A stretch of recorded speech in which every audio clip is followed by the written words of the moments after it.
பார்த்திபன் சென்னை தெற்கு மாவட்டத்தில் இருக்கேன். எதிர்கட்சி தலைவர் உதயநிதி அண்ணனை கைது பண்ணுறான்னு தகவல் வந்து கட்சிக்காரங்க எல்லாம் வந்தோம். அவரை கைது பண்ணி வெளியே கூட்டிகிட்டு வரும்போது கட்சிக்காரங்க எல்லோரும் வரிசையாக அவரை கைது பண்ணாதீங்கன்னு கோஷம் போட்டாங்க. இந்த காவல்துறை வந்து ரொம்ப அராஜகம் பண்ணி எல்லாரையும் ஓட ஓட அடித்து விரட்டுறாங்க.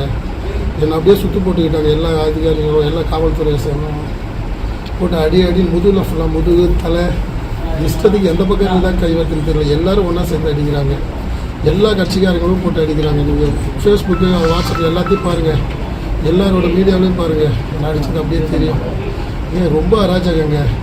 ஒரு எதிர்கட்சி தலைவரை கைது பண்ணால் சட்ட ஒழுங்கு பிரச்சனை ஏற்படுமா ஏற்படாதா? எங்கள் விவசாயிகளுக்காக போராட்டத்தில் கலந்துக்கிட்ட ஒரு தலைவருக்கு இப்படி கைது பண்ணுறது ஒரு அராஜகமாக தெரியலையா? இந்த அடிப்படை அறிவு கூட இந்த அரசுக்கு இருக்காதா? என்னங்க கேட்டார் அவர். எதிர்கட்சி காவிரியில் தண்ணி வரல, விவசாயிலாம் போராடும், எல்லாம் இந்த போராட்டத்தில் கலந்துக்கிட்ட ஒரு எதிர்கட்சி தலைவரை ஒரே நாளில் கைது பண்ணுறது எந்த விதத்தில் நியாயம்? இது அராஜகமாக தெரியலையா? நாளைக்கு சட்டமன்றம் கூடுது. இந்த சட்டமன்றத்தில் எதிர்கட்சி தலைவர் வந்தால் அவர் கேட்குற கேள்விக்கு இவங்களால பதில் சொல்ல தெரியாது. அதனால் எதிர்கட்சி தலைவர் வெளியே இருந்தால் இவங்களுக்கு பதில் சொல்ல தெரியாதுங்கிறதுனால அவரை கைது பண்ணி உள்ள வைக்கணும்னு அராஜகம் பண்ணுறாங்க. இதை எதிர்கட்சி தலைவருக்கே இந்த நிலைமைனா பொதுமக்களுக்கு எந்த நிலைமை? கொஞ்சம் யோசிச்சு பாருங்க. எல்லா மக்களும் போராடுறான்.